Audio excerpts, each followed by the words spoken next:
This is not. Sure. Today on the grid, we're talking about Photoshop compositing mistakes you need to avoid.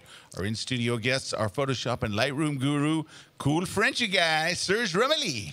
Bonjour, mesdames et messieurs. And we also are very fortunate to have with us Photoshop compositing wizard, Bret Malley. Hello, hello. Thanks for having me. We've got some fun news to share. We've got some cool giveaways. And for you folks who are watching us live, and for a few people who are watching us dead, we have a bunch of cool gifts. All this merriment and mayhem. It all starts in just 60 seconds. The Grid is brought to you by Tamron. Check out their 28 to 75 millimeter f2.8 lens. It's for Sony full-frame mirrorless. It's awesome. Go to tamron-usa.com. And Westcott. Check out their new Rapid Box switch. It has 9 light modifiers and 13 quick swap light inserts. Check it out right now at fjwestcott.com. And ProPhoto, the light shaping company. Check out the ProPhoto B1X. Power in all the right places. Go to prophoto.com/US.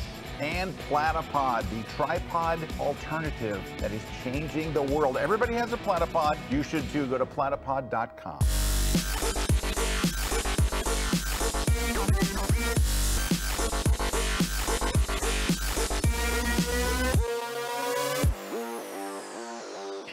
Hey everybody, welcome to another episode of The Grid. We are live and we've got two awesome guests today. To my left, he's French, he's cool.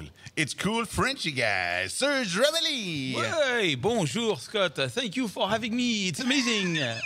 I am blessed. He really lays it on thick. I mean, he does. Yeah, when I speak English, it's a bit hard to understand me, but we will try. Of course, he only sounds French for a very short time, and then he turns into a guy from LA like somebody from Los Angeles, California or something, yeah? Yep, that's it. And you guys who watch The Grid on a regular basis probably recognize my guest here because you were with us earlier this year. It wasn't even last year. It was like earlier this year. Yeah, it hasn't even been a full year yet. Yep. This is Bret Malley. He is a Photoshop wizard guru compositing guy, and he does all kinds of like really cool fantasy stuff. You guys have maybe seen his classes on KelbyOne. He's here doing some more classes. So we made him come on The Grid. We did shadows, and now we're doing something with perhaps some light painting. Let's see. Oh, interesting. Yeah. And this is interesting that we have these two guys that are really, really good at Photoshop because our topic today is Photoshop compositing mistakes you need to avoid. That's right. And we see a bunch of, like, when people, like, will send us in images for the Guru, not the Guru Awards, we actually do have a category for compositing in the Guru Awards at Photoshop World, but that's not it. When people send us in for our blind critiques, we see some composites that are like, woo! And it's not usually big things, but it's the details. It's the little things that get you burned. We were talking about this right before we went on the air, and Serge was telling me a thing, and I'm like, oh my gosh, that is so right about skies. We'll get to that. I don't want to steal his things because he's got some good stuff. Also today, I'm wearing a red jacket, so there's that. What's the occasion? I don't know. I'm just really it's draws cold, the right there. surprisingly cold in Florida. That's right. And this morning when we're walking the dogs, I'm like, man, it's cold. I better put on a coat. And so all day I'm so cold. 30s in Oregon, and so I come here, I'm like, oh, this is so warm. I'm going to do the t-shirt. Look at that sun. This is amazing. Yeah, it is sunny and beautiful, but it's a little chilly if you live in Florida. Everyone's in parkas. What is this? Can I tell you something? It doesn't get cold in Florida. So when it gets the least bit, if it drops below 70 degrees, I'm not kidding. Pull out the red jacket. Everybody pulls out their big jackets because if you don't do it then, it could go away. You don't ever get to use it the whole winter. I'd hate to be a retailer that that sells. That you have to pull out. I kid you not. You'll see like fur coats and all kinds of crazy stuff, and you're like, why are you keeping the, it's like, it's 61. Yeah. Anyway, hey, a couple little quick things real quick. The submission deadline to win your own gallery showing here at the gallery at KelbyOne is coming up in just a few days, December 15th at midnight. Go enter. If you're a KelbyOne Pro member, it's free to enter. What do you got to lose? It's not like if we don't like your fish, we're going to call you up and go, hey, your stuff was crap. There'll be one winner and no one else will know anything else. Just someone will win, and we'll fly you and a guest here to our headquarters in Florida where it's apparently sunny, yet a little chilly. You'll have a private gallery showing of your work. We'll have an opening reception, wine and cheese. We'll do an interview with you, and basically the whole idea is to get your work to a larger audience. This is our last winner. Wow. And this is interesting. So this is Rami, and or Rampton Kazami is his full name. Super great guy, and he lives up in Canada. And we became friends. And I'm going to go up and do a workshop with him. I'm not going to do a workshop. I'm taking his workshop. I'm going to be one of these students at his workshop next month. So hey. Amazing. Come and hang out. There's only gonna be a few of us. It'll be fun, and you'll see the red jacket. No, actually, I have this big, giant mega jacket. I'll be wearing that. We're gonna be up in Banff and all these, but he knows all these cool areas that are not the ones that all the tourists. Because people go to Banff and they shoot the same 3 places. Yeah. He's got places, and I was like, "Where did you find this?" He goes, "It's in Banff." It's in Banff. You can walk. You can park your car, and it's 50 feet from your car. This is the dream. Wow. This is what I've been waiting for my whole life. Easily accessible, amazing landscapes. So if you love landscape photography, if you love Rami, if you love Canada, and who doesn't love Canada? Yeah. And you want to have fun and learn stuff, and I'll probably, because there's going to be so few of us, it literally is a very small workshop, very intimate, like 5 people, like it. So Nice. Anyway, you can come. You can come too. If you can come. I'm not too sure. Like, oh yeah, maybe. Oh yeah, I don't know. That'd be awesome. Anyway, all right, so that's coming up next month, and you can go learn about it. If you go look on my blog or on my Facebook or on Twitter, and I'll be tweeting about it and stuff. But can't we send him someplace better than that? Rami's Workshop. Oh, he has a discount too. There's a discount code you can get for $800 off. You know what the code is? Yeah. Serge Ramelli. Really? No. It's Kelby. Anyway, but anyway. Yeah, where can we find out more? Where can we find out more? We'll figure it out. It's someplace, and you'll find out soon, but we will know. Okay, 2 more things. Today on my blog, every Wednesday, we have a guest blog. Guest blogger today is nomadic landscape photographer Mandy Lee. I guarantee you at the end of the year, this will be one of the best guest blogs of the entire year. And let me tell you what, we get amazing people to do guest blogs. Her story, how she makes a living as a landscape photographer, her tips for how to make a living as a landscape photographer, she seriously takes you through the whole thing. It is brilliant. She is a great writer. Her photographs are awesome. It really is brilliant. And, wow. and scroll down a little so we can see some of her shots. She's got some beautiful photography. Wow. Right? Nice. That's a nice life. Oh, yeah. Oh, wow. And her story, though, you got to read the story. The pictures are great, but honestly, read the story. And at the end, she goes, okay, look, I know where you read this. This is how do you make a living as a landscape photographer?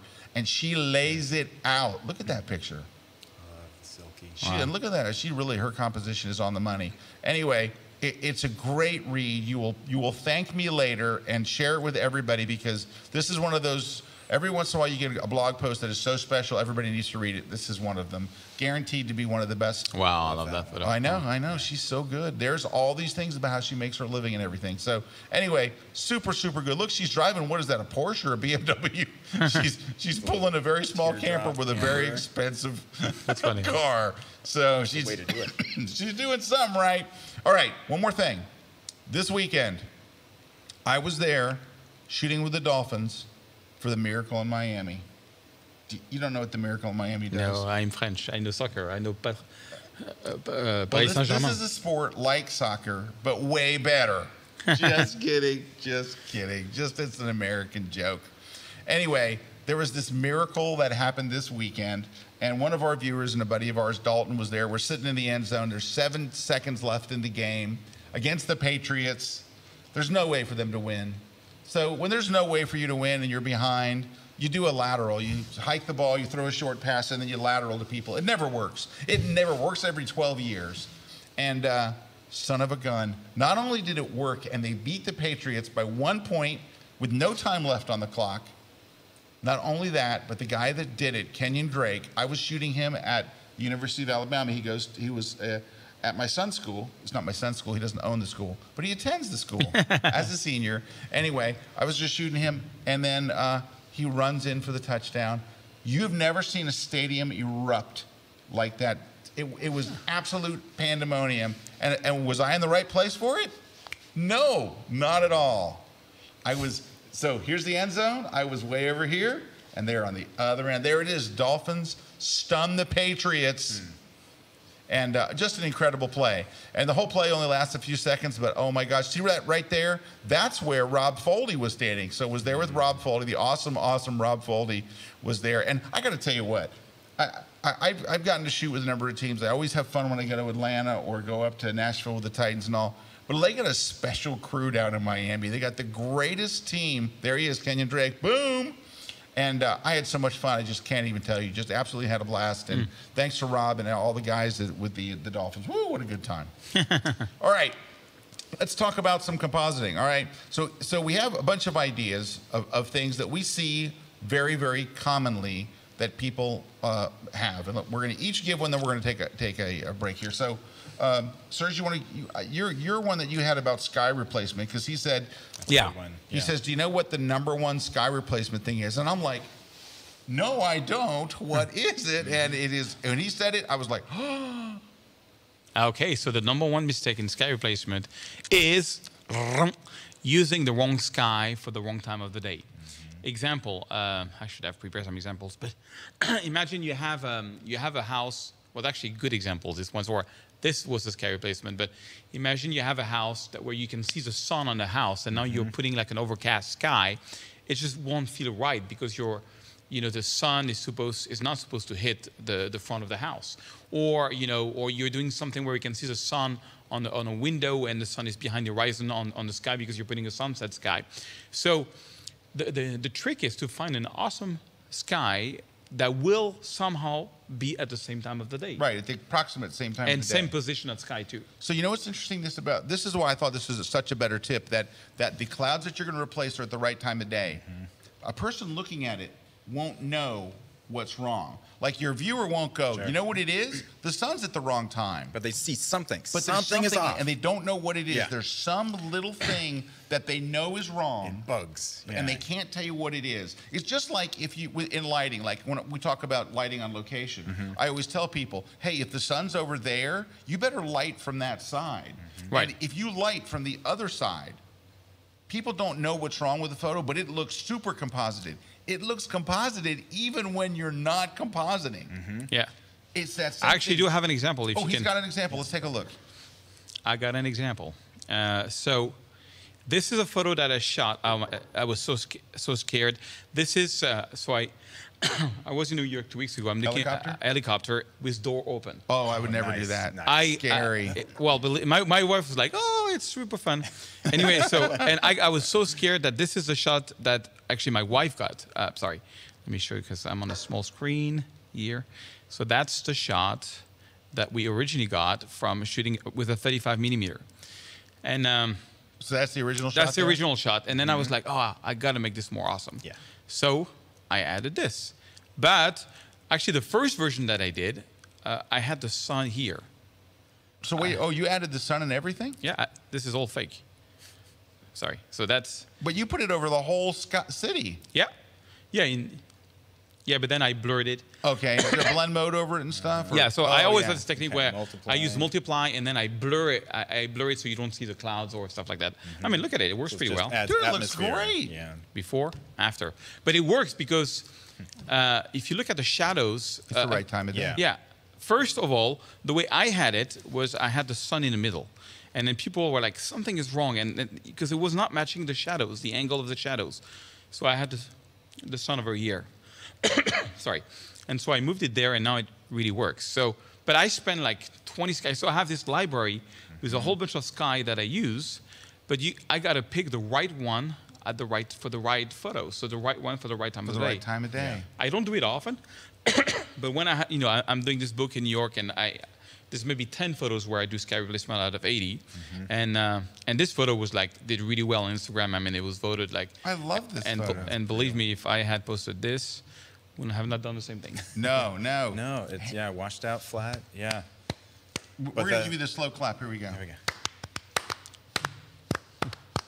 Thank you. That's really good, though. I'm impressed. Thank you. Well done. I mean, I shouldn't be. I know you're really great at this stuff, but You're it's just just like, still seeing. wow, that's it's like impressive. seeing like you're seeing behind the scenes here. Yeah. So that's cool. All right, you got one for us, Brett? Yeah, well, I know you do. I can just add onto that as well. But Wow. Yeah, so light, Look at that. Yeah. See, This his is fantasy the stuff is cool, right? Same kind of idea. And so from clouds, something started there, to Sorry. there I we go. accidentally started some music off my screensaver.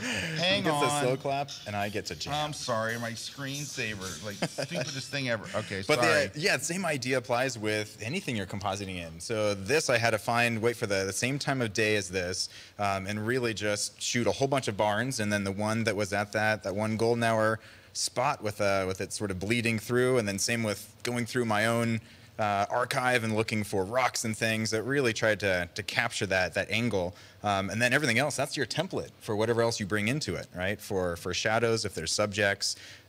Anyways, yep. So the lighting and sky, this is also sky replacement for that part. But the one that I wanted to bring up is layer order. So I teach full time, and I see so many student works and this is one that perhaps you don't see all the time, but it's a big one when it catches a student and they continually do it, not following depth. So students, and especially if you're beginning at compositing, you'll have, let's say, a scene like this, and rather than saying whatever is closest needs to be in the foreground, right, the highest in that stack, students will instead, let's say if we can see, open up this wrong order thing here, city here, and then this guy on top, right? And then if you want to move this, yeah, I guess you could unlink this and move it around. Let's say if we get my move tool here, right? You could technically do that if you unlink the mask. Right. But if you try sticking something between, let's say you want an airplane, because I'm always post-apocalyptic or fantasy or something fun, it's never going to match, right? You're going to get an inverse. So really making sure the depth is there. If you add atmosphere or anything else, So it really blur it to add it. I'm sorry, I'm Oh, way yeah. off the mic. No, yeah. So if you,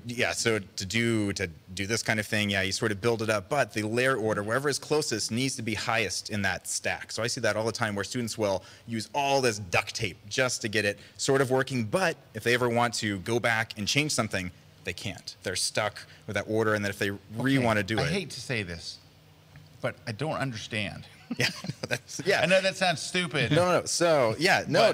I don't understand what you mean. I thought you were talking about something else. Yeah. So can you start over and explain it like I'm in third grade, which potentially I am. We're all in third grade. My son's in kindergarten, and I'm kind of there with him. So in general, the way that I like to work, right, is whatever is closest is going to be highest in the layer stack. Whatever is furthest away. I'm sorry. Yeah. So you're just talking about the layers panel. You're not talking about the image itself. Yeah. So whatever both. is closest. So matching the Z depth with the layer stack over here. Okay. So let's say you have something that's stacked up like this. This layer, right? This is all separate, right? This was actually a parking lot, so this would be closest. Then this. The foreground. Yeah, the foreground, Right. middle ground, right? And so to make sure to match that order in your layers, whatever is closest, make sure it's on top. Because back with this, so right now, if we have this city, let me take off this demo one. The city, right, is the next thing there. Here's the main city. If we have a mountain above, right, that means it really needs to be below. And here's an example. Yeah, so here's this guy. And then that creates all these issues when they try to move it, right? You get this sort of thing. And you try putting something between behind, it won't matter. But if you put it, let's take off that one and do, let's say, main city demolition, right, where that mountain is behind it, you don't have to worry about it. I can move this around and finesse this whenever I want in post at any point. I don't have to be stuck with that one order. So just paying attention to depth and matching that with layer order. Otherwise, you're going to have to do so much work around it. It wastes a whole lot of time. I need to do that thing. What's it called? Paying attention. So it's a valuable thing. All right, coming up next, we're going to look at more ideas. I have a couple to share. Serge, I can see him over here doing some things. Of course, Bret's got things. We might even get Juan to show us some compositing things. Unlikely, but you never know. Stick around. We'll be right back here, live on the grid.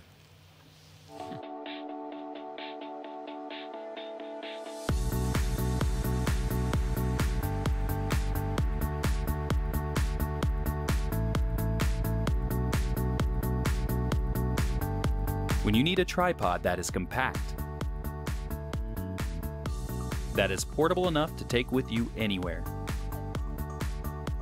One that is adaptable to any situation. That will prove versatile enough for any shoot. And is compatible with your other gear, giving you freedom to create your own perspective. Look no further. Platypod Ultra does it all. Visit platypod.com for more info.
This segment of The Grid is brought to you by B&H Photo, the professional source since 1973.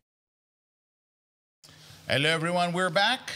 Scott Kelby here, and we got Bret Malley, and we got Serge Ramelli. We got Bonjour. Juan on the way the you jib. say that. We got Christina on the moderation, and she's being very moderate today, I might add. Yeah. Jason's in the booth. Ron's on the streaming. And Eric Kuna is 200 feet west of the grid set. Eric says, hey, from 200 feet west of the grid set. So, Rolf, hi from Germany. Hello, Rolf. hi, Rolf. Dave Williams. Do you know Dave Williams? You should meet Dave Williams. Yeah. He's a KelbyOne instructor, too, and he's really good. Sounds really he is a travel photographer and just a really cool guy. We love Dave. Awesome. Dave has many talents. He's a very, very talented guy. And he lives in the UK, and so that makes him extra cool. He's kind of a 007 James And Bond kind of authoritative, guy. yeah. Jessica's here from Salzburg. Very nice. Daryl's here from Baltimore. Got to be freezing up there. Victoria Pavlov. Hello, hello, hello. Hello, Victoria, darling. Deb from California. Hello. Deb. And there's Dalton. So Dalton was at the game with me. Dalton and I are sitting there in the end zone going, man, we're in the wrong place. But he says hi to everybody. Michael Dow says, bonjour, Serge. I will be in LA this weekend. Bonjour, Michael. Well, I'll be in Florida this week. I'm sorry. Oh, well. But You were always here, good. though. And Terry White. Shout out to the TW. T to the W.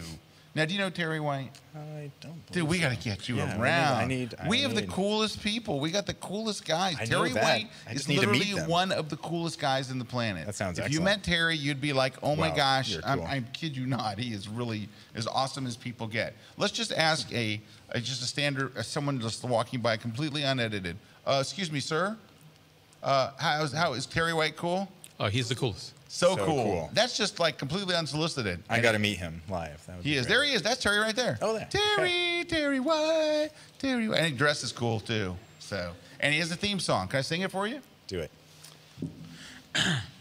So, I Mike, thought you were going to beatbox. Dawn. He went to this. I was like, sorry, I got a cough. cough Maybe I box. can answer Michael those questions. Would Please love do. I'll give you 4 recommendations. If you're in Los Angeles, you want to take awesome photos. Number 1, Griffith Park. Number 2, Venice Canal and Venice Beach. Number 3, downtown LA. And number 4, El Matador Beach in Malibu. I've been to 2 of those. Does that count? Yeah. Okay. Can I During sunset? tell you why Serge knows where to shoot in Los Angeles? Here's why. Oh, God, Terry's calling me now. Seriously. On the grid. Terry's calling me on my phone right now. Oh, That's missed interactive. call. Missed call. Oh, Too bad. that's a shame. I could meet him.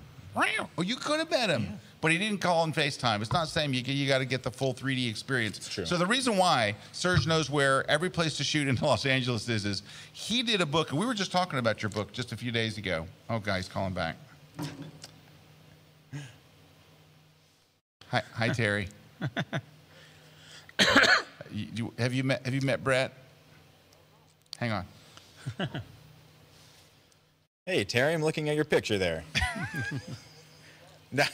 Nice to meet you. Glad we could have this live introduction here.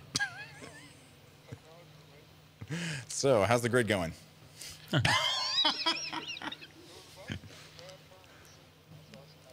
You called just in time to deviate from the singing. It's true. The beatboxing would have been good. Yeah, but I got a bad voice today. All right. He's a Well, singer. nice to meet you. Here's back to the guy. Hey, Terry, we're kind of in the middle of something. Can I call you back after the show? Thanks. Have a nice day. Bye-bye. He goes, sure. Yeah, call me back later. Anyway, so the reason why Serge has this, and we were just talking about this the other day, Serge did an incredible book on photography in Los Angeles. And the reason why it's so incredible, now, Serge is a great photographer. Serge goes to Venice. Serge goes around the world. Paris, his Paris book will make you cry. His Venice book is amazing. I mean, he's really, really good. His New York book is as good as anybody's New York book. But Los Angeles, you will be stunned when you look in that book. Like, this stuff is in LA. I've said it before. I don't know how you did it. You made the most beautiful book. I'll guarantee you there's not another book that looks at the beauty of Los Angeles the way your book does. Well, thank you, sir. People should buy this. Hey, if you want to get somebody a gift that they will never see coming, get them the Los Angeles book. And That's they're right. going to be like, it'll make you want to go to Los Angeles. And trust me, nobody wants to go to Los Angeles. It's a bit. No, I'm kidding. I personally like LA. I love LA. But it is really, he did a beautiful, beautiful job. You really did. And I'm not just saying that because you're here, because I said that whole thing when you weren't here. That's true. On the grid, as a matter of fact. It's crazy. So anyway, that's why he knows the great places to shoot, because he really does. He's got LA down. So hey, can I plug you for a second while we're talking? Do you mind? Sure. Okay. So Serge does workshops just 2 or 3 times a year. Small group of people, amazing places. He goes places like where? Paris, Florence, In Los Angeles. and Los Angeles. It's actually February is going to be Los Angeles, and then Florence and Tuscany. It's 2 days in Florence, 2 days in Tuscany, beginning of May, and then right after I go the next week in Paris. So both of them in May, I think. Sacré bleu. It's going to be crazy. All right, are you going to meet me in where is southern France, so I can shoot those stupid violets this year? The lavender field, you mean? It's not lavender. Oh my gosh, you're so French. It's lavender field. Sounds Lavender so much field. nicer. Even when they're French, we could say no. It's It's lavender. They're in France. No, just saying it Lavender. wrong. Just Saying saying it it wrong. It's lavender. Lavender. I really like the way that sounds. Say it again. The way Lavender field. you can't beat that. Ou les champs de lavande. We say les champs de lavande du sud de la France, of the south of France. You're banned Time from the to show go. now. You're banned. You're banned. All right, Brett, you have to take over from here because he's banned. All right, where can people go learn about your workshops? Dude, can you imagine a workshop with Serge? You guys would have so much fun. I've been with Serge in France. I've been with Serge in Paris. Oh my gosh. Los Angeles, Venice. So I'm actually doing also Venice. So Los Angeles, Venice, Florence, and Paris. And Venice I'll do with Mimo, With Mimo. Oh. which is our. We love Mimo. And voila. And I met Mimo because of you. Mm-hmm. Serge is the center right. of all things good. Thank you. He's that. Yeah, it's he's awesome. that. We take a lot of photos. We retouch them together. I make sure you capture it right. Mm-hmm. I'm sitting next to you while you take the photos, and then we retouch it together with your own computer. So I find, I've been doing it for 4 years, and people do learn. Honestly, I think it's the best way if you want to sort of boost to go on one of your workshops with somebody who really knows what he's doing. Yeah, the I think hands-on. There's no. And it gives you, it's so inspiring, and you make new friends. I made friends at all of my workshops. Yeah. When I do a workshop, man, I still talk to those people way afterwards. Awesome. It's so much fun. It almost creates like a little family unit. It's very, very fun. I love doing the workshops. Love it, love it, love it. So photosurge.com is where to go. You go to the workshop section. Photosurge.com and click on the workshops tab. That's right. Guys, go. You will love it. You will absolutely love it. All right. Brett, you're Thank back you. on. Okay. All right. Let's what do see. we got? Let's see, another Compositing compositing mistake that I see. People not using smart objects very often, and especially when they're resizing things back and forth. So here's kind of a fire fantasy. You're creating something. Man, the power of smart objects and what you can do with manipulating it and keep on playing with it even after you think you're done, and then you add more things on there, you want to keep going with it.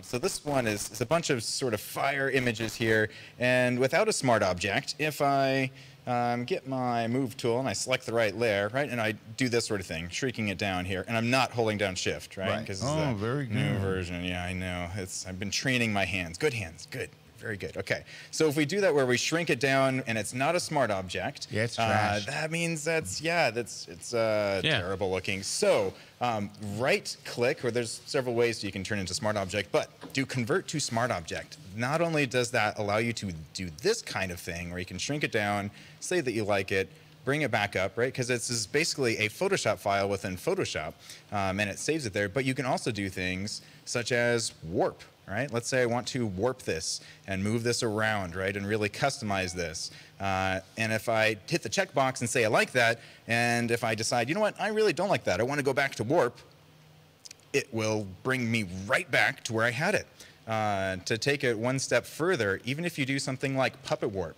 So here's one where I've masked some out, so it's just that single one. And if I do puppet warp on this one, that's not a smart object, since it does not have that little smart object guy there. So if I go to, let's see, puppet warp under edit, right, and I add my puppet pins, and I move this, again, it's not smart, and let's say once I stretch this out or do something with it, right, and then I go back to, you know what, I want to keep playing with that. So I go back to my puppet warp, right? It forgets where those pins are, right? Yeah, I can keep warping this, but it's going to keep on destroying it each time you do that and shift it around. Instead, if you turn it into a smart object, this mask is still there. If I double click on this smart object, it opens up a new tab, and I still have that mask, right? It still exists. But back, let's see where we are. If I play with this, and if I go to edit, puppet warp, it has the puppet pins, and it will still remember even after you do it. So let's say if I move this around and did something goofy, let's make it extreme. I did not know that. Now, So- that is weird, wild stuff. It's pretty cool. Seriously, Playing with fire. I did not know It's that. fun. So let's say And I I just use hit- puppet warp, and I use smart objects, Yeah. and I did not know that. You hit checkbox, and if you go back to your edit, I always forget where puppet warp is. I always think it's under image. I don't know why. It still knows where they are. You can still customize it, and because that mask is internalized, it's not shifting around the mask also, right? And so there's a lot of other benefits there. So you can warp, you can push and pull. Smart objects are fantastic. They bloat your file. They're huge, right? Especially when you're doing massive composites. But if you have a part of an image that you're really going to be pushing and pulling and warping and playing with, smart objects are the way to go. Yeah, because it keeps pinging the original image. Yeah. Wow, that is great. It's cool. So It's for fun. those of you who are not that familiar with smart objects, just to be able, once you like bring the object in, you copy and paste it, or however you bring it in, you can just right click on the layer and choose convert to smart object. And from that point on, it embeds like the high-res version in your file, which is why it bloats, right? Yeah, yep. It's basically a Photoshop file within your Photoshop file. So, but again, it's non-destructive. It's All right. digital negative. All right, I'm going to give a quick one. Okay. All right. So one of mine that drives me crazy, and it is also very much a sky replacement thing, is when you see glows. Glows. I see a lot of like white glows, often white glows where you've composited in a sky and you have trees, and there's white all in between the trees and stuff. Yeah, because they use the some kind of selection tool. Yeah, like the magic wand tool or color replacement, or color. So Selection, yeah. there are a couple of different ways to get around it. And I'm doing a Photoshop tour right now. And one of the things I show is sky replacement. And one of the things I tell people to do instead of, you can just choose a layer blend mode, certainly, and that will usually help, like That's Serge what I do. does with multiply. But you can use the blend if sliders. So the blend if sliders, you just double click on the thumbnail and it brings up your image, and there are 4 sliders. Now, if you just drag them, they look awful. They look horrendous. It's that Option key. You have to hold the Option key on a Mac or the Alt key on Windows. It splits those sliders in two, and now you can smoothly blend, and you can have a sky come ripping right in. Just, you will be amazed at what you can do with those 4 sliders. It's also hard to know really what the sliders will do until you move them. You have to play with it. Yeah, it's not a thing where you open it up and go, oh, you move the left slider. Yeah, so no. I wind up moving all 4 and say, does this look good? Does this look good? There's 2 rows of them. Does this look good? Hey, can you just double click on a layer so people can see what we're talking about? Just double. Let me just add a new sky, because I've never used, well, this is a bit too low resolution, but it's fine. Let's see here. So this is it was a very nice morning, but it was a very boring sky. So, okay, show me the money. You can do the effects. Yeah, so it's these sliders right there. Right at the bottom of that box that say blend if. It's the gray ramps, right? So you go this and you press if you Alt. drag it, it looks horrible. But then if you split it, it looks better. Now that's not the one. And so that's the thing, is you don't know until you start dragging. have And to you play can with it. usually find. Ooh, that's. See? See? Yeah, Okay, that's the one. So now. Okay, right. Now did you split it? Now it's split. Oh! Okay.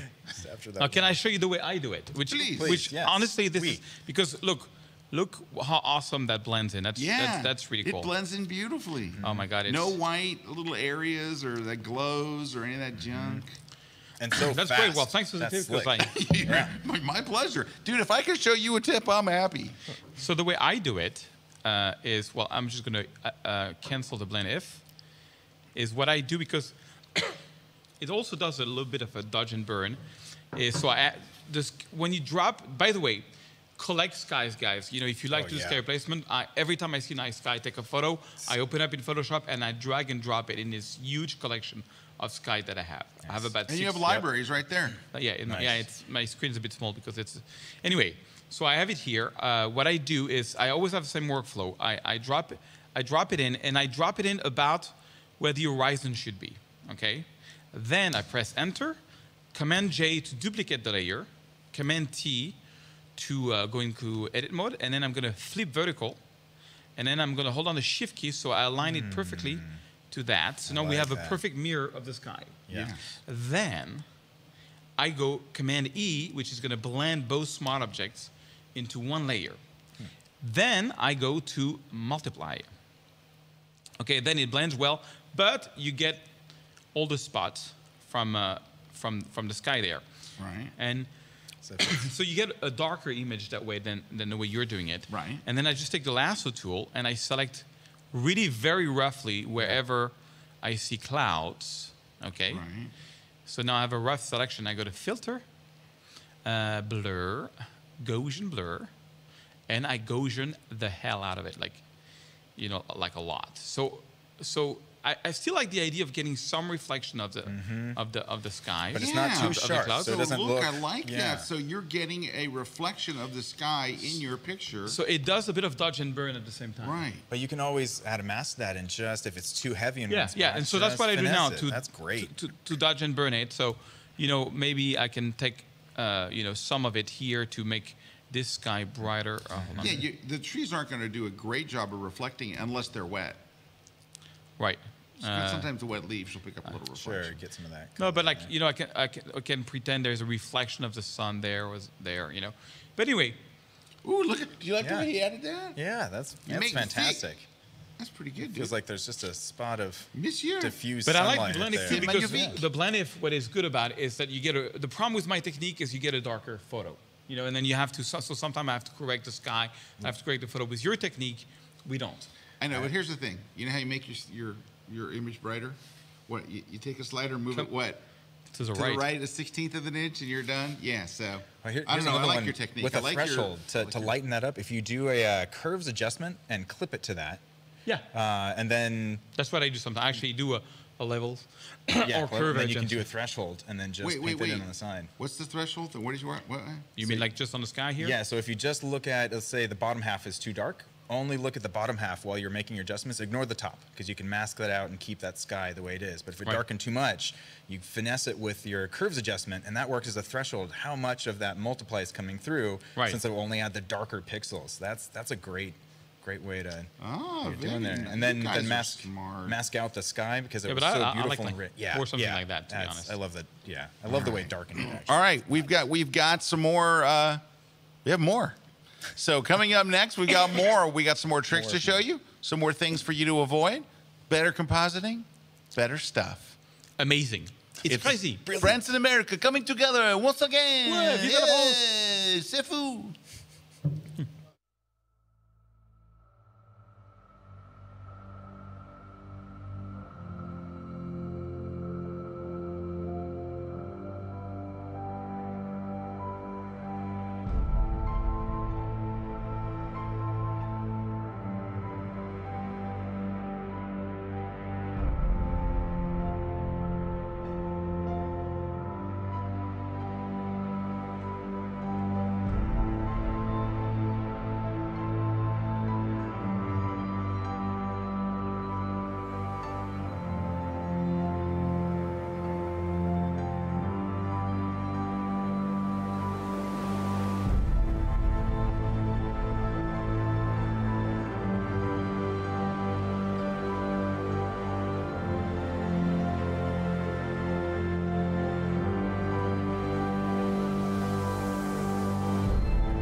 This segment of The Grid is brought to you by Canon. Make sure you don't miss any episodes of The Grid by subscribing to Apple's podcast app or iTunes. It's free, and we even have a special audio-only version too. So sign up today.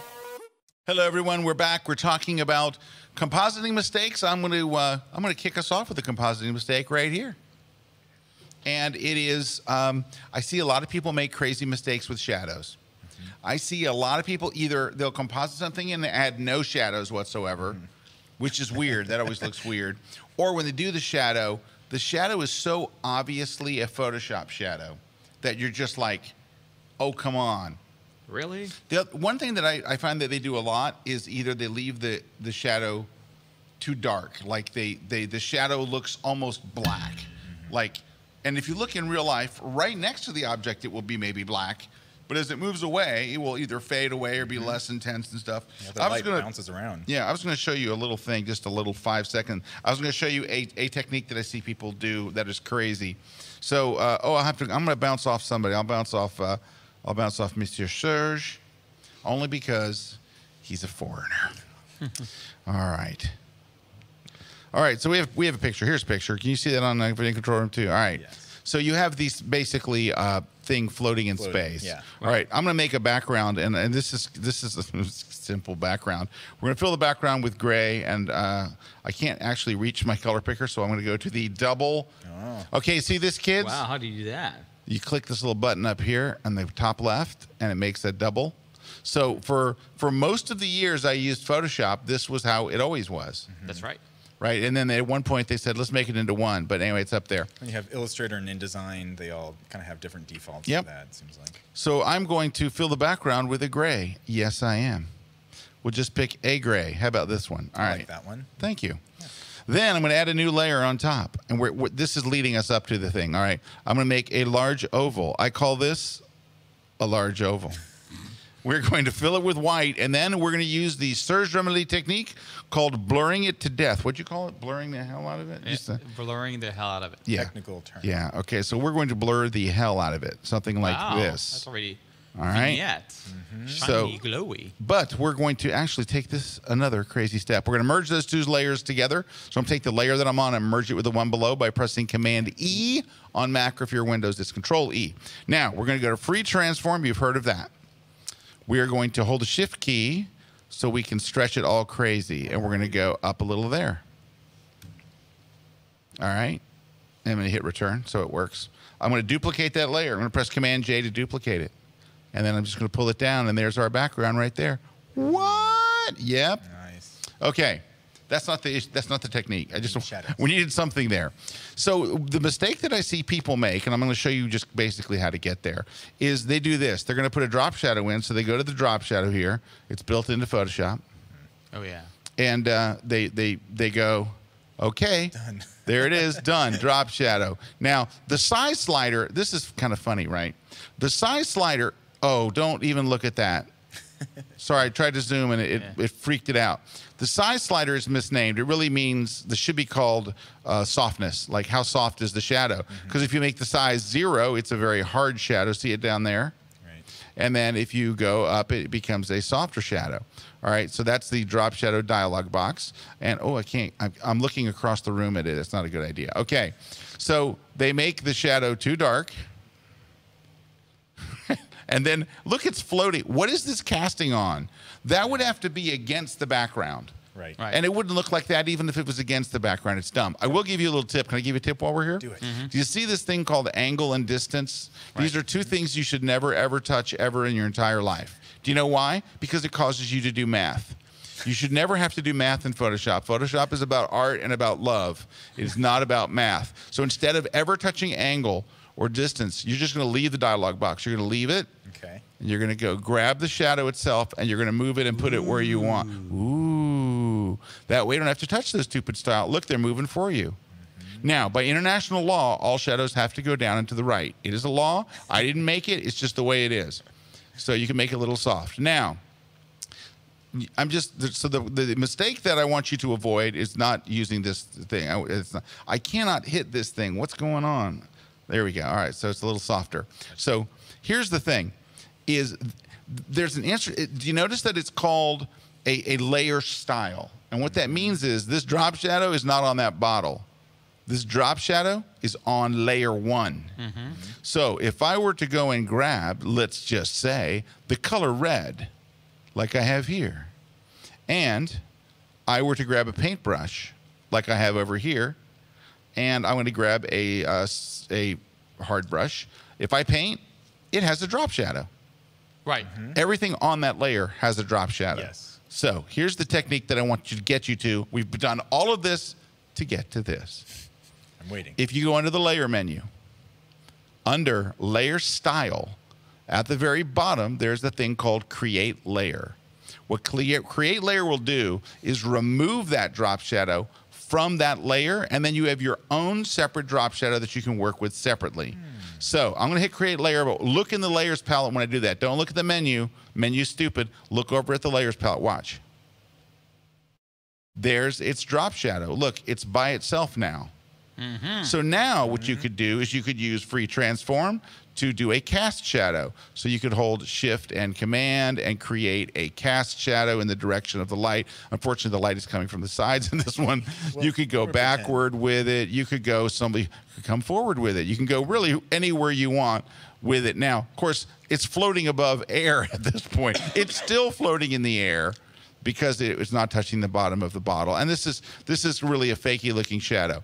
But the idea here is, and I would do two things too, by the way. If you really want to make it look good, I would put a gradient in there instead of a fill. Yeah. And the gradient would go from black to transparent. The other thing I would do, this is super cheating, so don't tell anybody. When I get to that wall, I would cut that shadow and let's go Shift Command J to cut it up on its own layer. Yeah, and then go tilt it. What did I just do? Undo. Perfect. Oh Done. my gosh. Shift Command T. Nope. Okay, that's bad. Command T. Sorry. And then shift it, to where it goes up the wall and all that. Okay. So, but this is not good. What I did is pretty lame. But the idea is that a lot of people, when they add shadows, they're doing product composites. their shadows are floating in nowhere. They're not, you know. And I also will stack shadows. Like under the bottle, I would put a very hard shadow. And sometimes I will just paint it.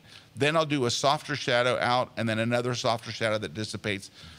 But if you really, if you just look at actual like product photography and look where their shadows go, sometimes they have shadows going in multiple directions. Like it's not lit with one light, so there's one going at an angle off this way, and there's a shorter one going here. But it's looking at shadows are so important. That's why we had Bret do a class on shadows because it's one of the things that photographers mess up the most. So if you're a KelbyOne member, go watch his class on shadows. It's brilliant, and he covers all that stuff that it's make or break stuff. It's stuff that it's just like what Serge is talking about with these things that tip your hand. That it's obviously the goal is to look real. There it is. It's not that one. It's the shadows. There it is. How to create realistic shadows for composites. Wow. Well, another thing is, you know, you pinpointed it's not just flat, right? That gradient is so important because you have all that other light bouncing and filling in. It's going to be most dense just around the closest to that object, right? So that's where you get the least amount of the light falls off that's bouncing. So paying attention to that, look at real shadows. You know, look at actual examples and then really follow that. You have a template right there in reality. Hey, Serge, what you got going on there, Serge? I like this. What is this? So this. Oh, you gotta take over a video control room too, because I took it from you. Here, okay. I'll turn it off and maybe come back right there. Go to video control room 2. Well, I actually so I've been working on this idea. I found this software called Element 3D. It's a plugin from After Effects because I tried to use Photoshop, but they have this free Star Wars character in this Element 3D because the guy who created Element 3D works with J.J. Abrams on Star Wars for real. He's the one that did some of the special effects and the opening scene for Star Trek, and so he has all these Star Wars characters. And so that's just, I got up at 4 in the morning to get that shot of Paris under the snow. It was a funny story because I leave about 20 minutes from the Eiffel Tower, 25 minutes, you know, if traffic is good. And so I'm going to bed, and then I hear there's going to be a big storm tonight in Paris, a big snowstorm, which, you know, there's 6 million people living in Paris. So trying to get Paris with nobody there, it's really hard. So I have a friend who has a hotel close to Eiffel. I went there, said, can I sleep for a couple of hours? And then I'll shoot all night. So I got that shot, and then I added this. And that was one of my most liked photo last year, and it was a complete composite. And because that Element 3 software is super easy, you just drag and drop and does all the shadows and everything. Yeah, the shadows look great. Now, so you live 20 to 25 minutes from the Eiffel Tower, is that correct? Well, I used to. I still have a house there, but now I'm in Los Angeles. But yeah, when my house is 25 minutes away from the I don't want to brag, but I live 20 to 25 minutes from a McDonald's. That's so cool. And it's like open 24 hours. You can get like, you know. Like Sundays? And Sunday, open Sundays and also, I mean, like that's Big nice Macs that you're close to the Eiffel Tower, but, you know. It's not try to get a burger right there. See, you're Can't there do it. 4 o'clock in the morning. It's snowing. Try to get a McRib. It's not going to happen. So I did a whole bunch of Star Wars composites. That some of them are like whatever, you know. That's fun. That's pretty cool. That is cool. Why is he at the Opera House? That's the Opera House, isn't it? Yeah. Who wouldn't? Dude, what's bad for Darth Vader to be at the Opera House? You wanted to, you know, have fun, you know. He's all about the drama. He's all about the drama. Some of them I liked, some of them I didn't like. They were whatever. Anyway, it was just to showing composites. But yeah, fun. All right. Hey, we got a question. I'm going to give this to both of you guys. Okay. Jock's Photos 2 asks, do you have any tips for starry night sky composites? I sometimes do that. So I guess he's shooting the Milky Way or something, and he wants to composite it with some mountains. I do it all the time. Okay. Can you? Go for it. Well, I don't have. Well, what I do is I have a collection of Milky Ways on my somewhere in some collections. Milky Ways. They're called Serge's Milky Way bars. And Sky 2, I think, has Milky Ways. And then you just use screen mode to. You have to have a night photo, of course. Okay. Yeah, but Serge, what if the Milky Way that you're seeing isn't the Milky Way that's in Paris? It's a different Milky Way. So that's the Milky Way I actually shot. And I was just trying to see if it'd fool you with that. Yeah. There's only one Milky Way, by the way, for those of you watching at home. Yeah. There's not like 12 Milky Way. Anyway, you have to use I use the screen mode, but on a very dark photo, and it works, you know. And but I don't have an example of a dark photo I could do that with. So yeah, if you take a really dark sky image, and then do Let's screen. try to add the Milky Way on New York. Yeah, so it's already a dark sky, and then you use screen. And then we'll let those stars really pop, right? Yeah, well, his skies are kind of lit there. We need a really dark. Oh, you know what? I got an idea. He's got one. Oh, there's a dark sky. Yeah, I need those. That'll do. That'll do. Like That'll do, Pete. That'll do. All right, so Serge has got a picture. Okay. Serge has got a picture. This is from my new New York book in color, by the way. So you got a black and white book Of New York, and I'm doing a color book on New York. Do you ever do workshops? I do workshops. I do workshop in Los Angeles. Really? In Venice, if someone in Florence, wanted to and go Paris. to one of your workshops, you know, Where would they go? I think they would have to go to PhotoSurge. PhotoSurge.com. SERGE.com? That's right. Would they click on the workshops tab? They would. All right, that's a good place for them to click. I don't know what's going on. My Photoshop is, oh yeah, it's a huge file because it's a big panel. It's a huge, huge file. So, yeah, and I mean, I don't add the Milky Way over New York because it would not. Right. Hey, while you're doing that, here's what we're going to do. We've got some more questions. We got a couple more of these comments. Coming up next, we're going to get to those questions. We're going to get to those comments. Serge is going to show his nighttime picture, which only takes 4.3 weeks to open. So don't go away. We're going to be doing we're answering Jock's question when we come back. Don't go away anywhere. Don't go. Shadows are a major part of compositing. Even though they're all different and it can seem really difficult, there are very clear steps that you can take. Just from those two layers, we can see how the shadow is starting to come into play here. So we talk about seamless, but what does that mean? And it's not just getting the shadow underneath it looking right, but matching the shadows, where you paint in custom shadows to the object and get that a perfect seamless transition. To add to this would be to darken it a little bit, so some non-destructive dodge and burn, to add some other highlights, and ultimately to add some color to it. So you really have to become an artist physicist in reverse engineering things and trying to think how it might look. I'm Bret Malley, I'm author and a KelbyOne instructor, and I'm going to blow your mind with fun shadows of how you composite shadows seamlessly in any kind of composite situation.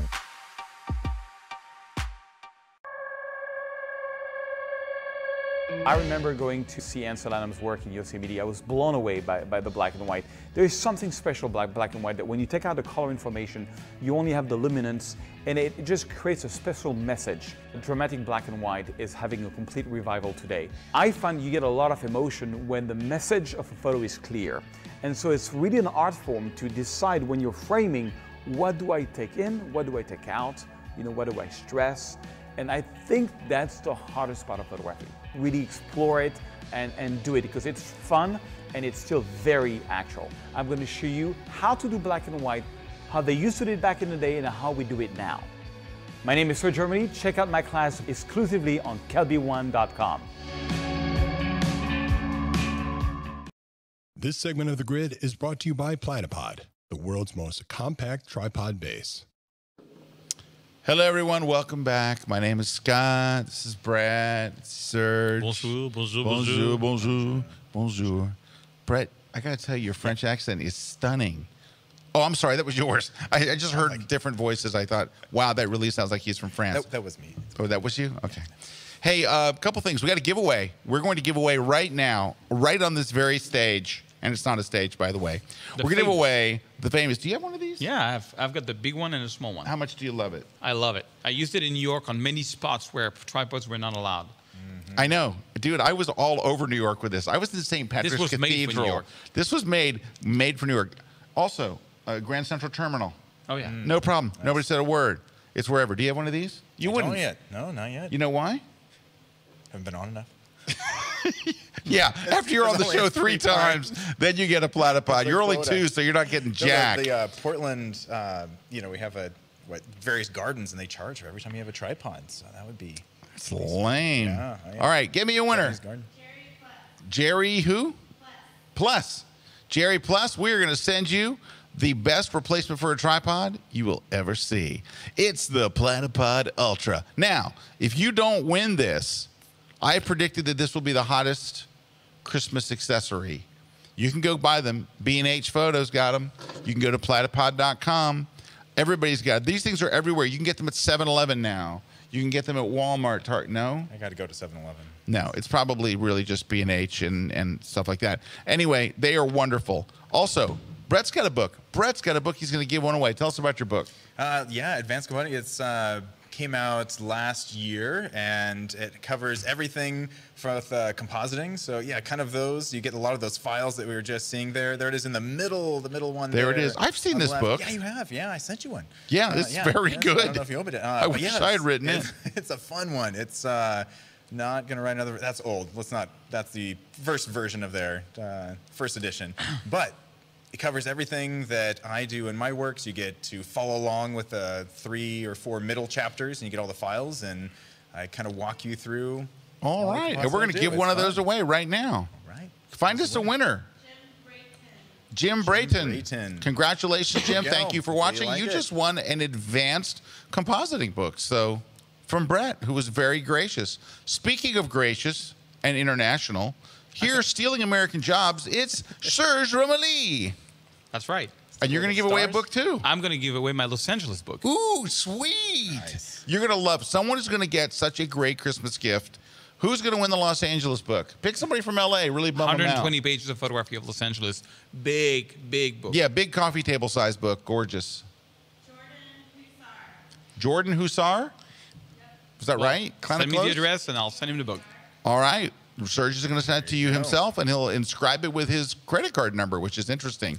So, very interesting. All right, we are almost out of time. So let's say Harry says the main problem with sky replacement is the wrong horizon placement. That's a good one. That's a good one. That is a very good one. Let's see. So Chris says, could you combine the blend if and the tip from Serge? Well, here's the thing. If you choose a blend mode, you can still do a blend if, couldn't you? You can. They have kind of different thresholds. Yeah. But you can. I always think. You can do 2 different layers, but like trying to do everything on the same layer. Same layer, yeah. I always think of the blend modes as absolute, and blend if as you've got control over how the blend works. So it's true. I mean, with levels, you can make your sky brighter or whatever, so you can have some control. But I agree. It's the first time I actually understood the because I have this technique and I've been doing it for years and I love it, and your technique is cool also. I'm going to give away a book too, since everybody's doing books. Oh my God! My book. You've only done 80 books, right? My book is so new; it's not even out yet. So it is literally on press right now. It is Photoshop for Lightroom users. So it's my brand new book. It's so new; it's not the ink isn't even dry on the book yet. But we will gladly send you one. I will sign it and personalize it to you, unless you use naughty words. In which case, I will just put like a % sign and a hashtag and a $sign. Expletives. Anyway, expletives. Thank you.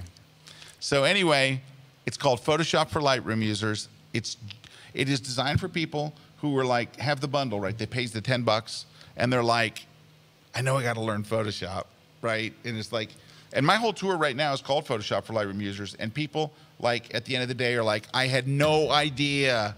Like I knew I should use Photoshop, I didn't know why, and their minds are blown. And this is an extension of that. Yeah. So somebody's going to win it. Now, this will not be someone who's watching live. This is someone who's watching dead. So go leave us a comment. You have to go to KelbyOne.com/contest. Leave us your name.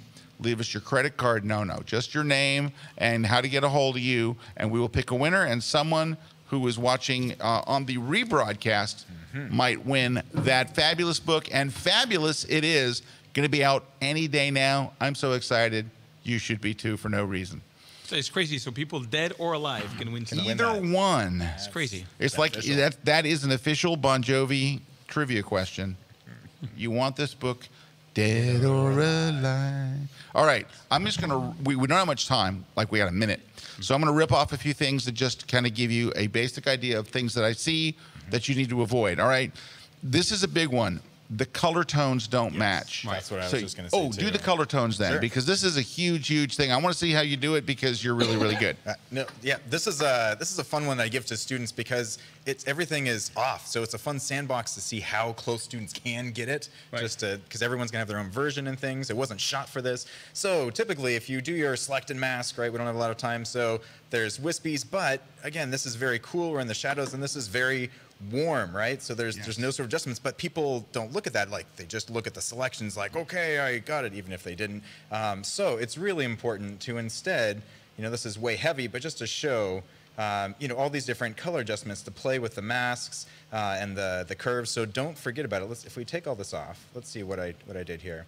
So I think I actually had one that cooled it way down. So this is a simple color balance that did way over the top. Again, you can go way over the top and just bring back your opacity if it's too much. And sometimes you want to warm parts up. You can mask it. Maybe it's just the hair you want. And then, this is one way to take out some of the halo and then get the values looking right. And then finally get the color, one last color to rule them all. But yeah, get color at least so it's in the right direction. Can I show you? I have 2 tricks. Yeah. They're very simple though. They're not like. I like simple. All right. So can you command click on her thumbnail to reload the selection? All right. So go to the background layer or whatever. Decontaminate? No. No. Okay. No. Go to the background layer, whatever it layers on. All right. Okay. And press Command J to put just her up on the layer. Now hide all the other layers except for the one you just did. Option click on the eye right there. Okay. So that's what you wind up with, is a version of her with that in there. Now we're not done. Ooh, go under the filter menu. And blur the hell out of it. No, under blur, and choose average. Ooh. So what this does is it makes a solid color that is an average of all the colors that were there. Ooh, that's now sick. bring back all the other layers. Okay, let's see. I think let's do without the color, right? All right, yeah. Yeah, let's just do the Just the one that's on tint, top. yeah, that we just did, right? Okay, Put it we'll on this top. Not in, on top. All right, and then show the background. Color mode. Okay, there's And that. that's the end. It looks the same color. Done. No, Nailed you're it. now going to the final 2 steps. Switch the blend mode to color. Right. And then lower the opacity of this layer to where, well, that's too far. Yeah, you want to keep that. But that way, you're using the actual colors in the image as a tint on top of her. Yeah.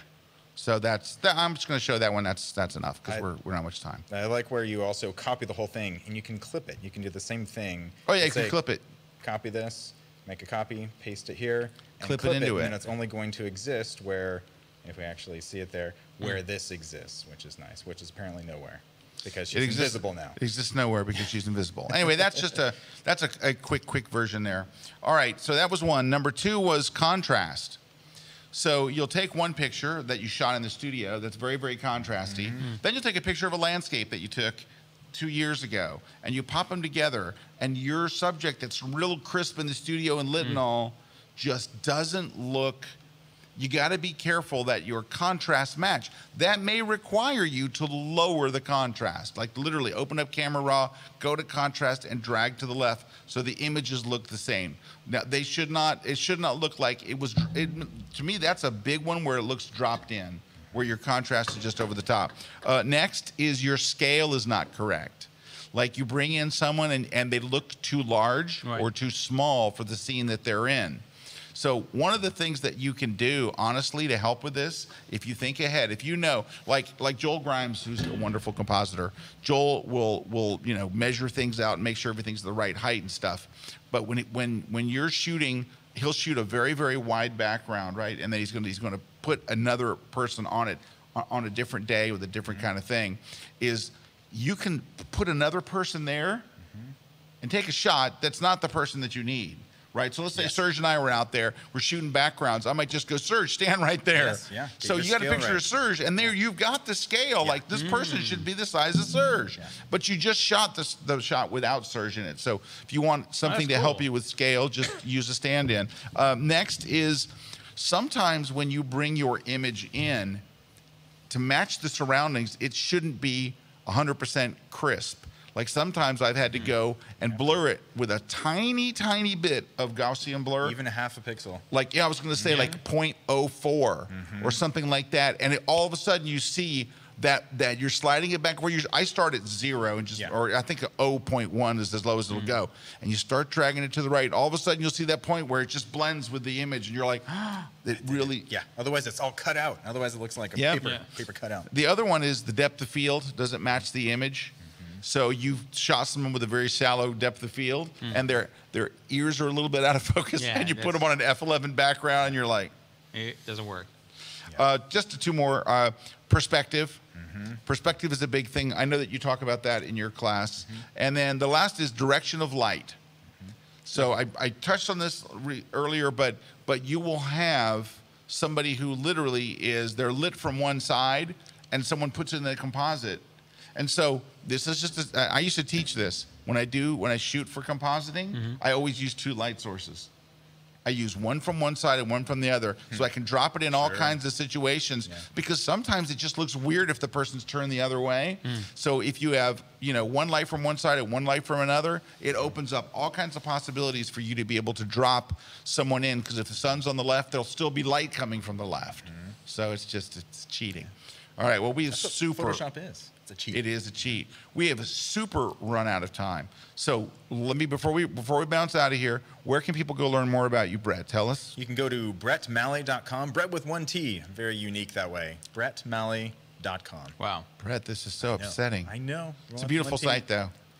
You've got some really great. Now, was that a real shot or was it a composite? That is 5 real shots. Is that a real shot? Wow. That's real, right? That's Yosemite, and that's a cookie sheet for a moon, and some rhododendrons from my yard. Now, why are these barns floating?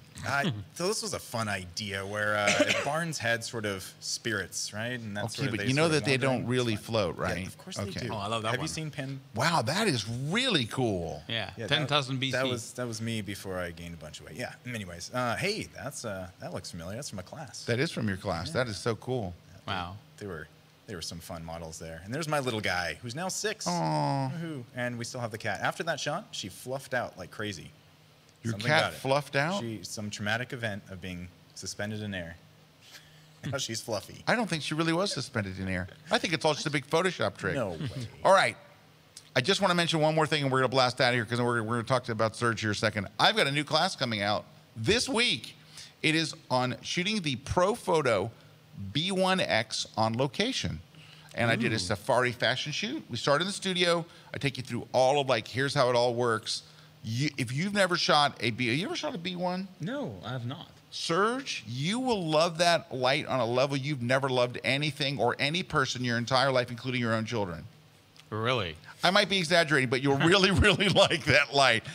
You know what? I saw so many people using them over the years, and I thought, that looks really cool. It's really, And you have cool, easy modifiers you can put on? Oh, yeah. Dude, the modifier's like this. You slide it on and go, snap. Nice. Oh, it's the best. It is the best design. You know what's weird about it? And it's got a battery, so it's like a speed light. Yeah, it's all in one piece. But I think in my mind, I thought it was going to become complicated. It is the easiest studio light I've ever used, and you can take it on location. It's designed to go on location. And I take you on location. We start in the studio. You'll learn everything about it, and you're going to go. You're going to love it. It comes out tomorrow, right? Tomorrow? Yeah. She doesn't care. She's not listening. So maybe tomorrow. Today. Might be tonight. Maybe today. Yeah. So anyway, it's called, shooting the Pro Photo B1X on location. I'm very excited about it. So it's coming out soon, like today. All right. Serge, where can people go learn more about you? Don't tell me it's photoserge.com. Please don't tell me that's where it's at. How about Instagram? What are you on Instagram? PhotoSerge. PhotoSerge everywhere. You're PhotoSerge everywhere? I'm PhotoSerge everywhere. Man, I'll tell you what. You better never stop being a photographer. And you become Sculptor Serge, you're screwed. Your numbers are going to drop like a rock. Rebrand, that's hard. Anyway, thanks everybody for watching the show very, very much. Thanks to everybody who came out to my seminar in Fort Lauderdale on Monday. We had so much fun. And Fort Lauderdale? I like Fort Lauderdale. You ever been to Fort Lauderdale? No, I have not been to Fort Lauderdale. Oh, God, he's back to French. Thanks, everybody. Wani. Hey, wait. Bring that bad boy back down. We didn't see Wani's Instagram page. Bring it back down. We don't close the show without seeing Juan's Instagram page. It is the glue that holds this show together. I didn't know that could go back down. Go follow _Juan Alfonso. Right now. And you got some new shots there, don't you, Juan? There it is, _Juan Alfonso, because there were 200 Juan Alfonso accounts already. So anyway, out in Yosemite, it's actually pronounced Yosemite. Just Yosemite. All right, so there's not enough letters in there to be Yosemite, okay? And this is Juan kind of, making friends out in Hawaii. Juan, well, he's friendly. Anyway, So now we can go out. Thanks, everybody. BretMalley.com, PhotoSerge.com, ScottKelby.com. Red Jacket and Sabian. Sabian is our shirt today. Sabian symbols. They're symbols. Bye-bye. Look how high that jib gets. Is that thing getting like...